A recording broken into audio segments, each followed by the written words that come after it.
What's up, everybody? So we're talking about the new Star Trek movie. It's called Star Trek Beyond, or as I call it, Star Trek. They're finally figuring out how to make Star Trek movies.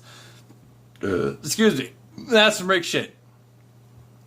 So, this Star Trek movie did one thing that I liked particularly well was they had character moments that reminded me of character moments from the original Star Trek series, which was great. I loved that. There was this scene of Bone, like it did some Bone shit, and there was scenes where they did very true to character things. It wasn't like dead on to what they were portraying in the original Star Trek series, but it was the closest that they've given us so far, and that made me very happy. There's a lot of things in this movie that made me happy, because I came in jaded as fuck about the last two Star Trek films, like, yeah, no, this is gonna be bad. Even though the last one had Benedict Cumberbatch, still fucking sucked. And I was gonna be like, this is gonna be horrible. And when I saw that opening scene with them rolling aliens, I was like, oh, yeah, this is gonna be bad. But then I kind of subverted my expectations. They had that goofy-ass alien scene, and they were like, peace! And then they like get back into the ship, and like, what the fuck were you doing? Starfleet's about peace and science, motherfucker. I'm like, oh, we're actually getting back to Starfleet shit? Amazing!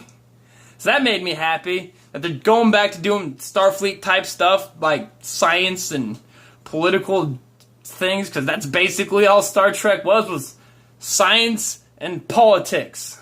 And yeah, this movie, they also brought in callbacks. Like, they set things up and then used them later in the film. Like, holy shit, you guys found out what a callback was. It's like you're learning to make movies. I still have massive problems with the camera work. They did some things well, but some of the shots were entirely... I remember one scene where I was like, why the fuck are they even moving the camera this much? It's driving me crazy. But that was only like once or twice in the film instead of every fucking scene in the movie.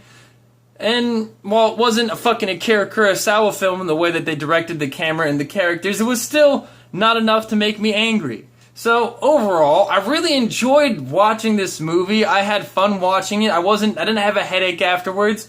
And I enjoyed it. I had a really good time watching this film, and it's so far the best Star Trek film out of these last three. And I'm happy about it. Had a good time. Catch y'all later.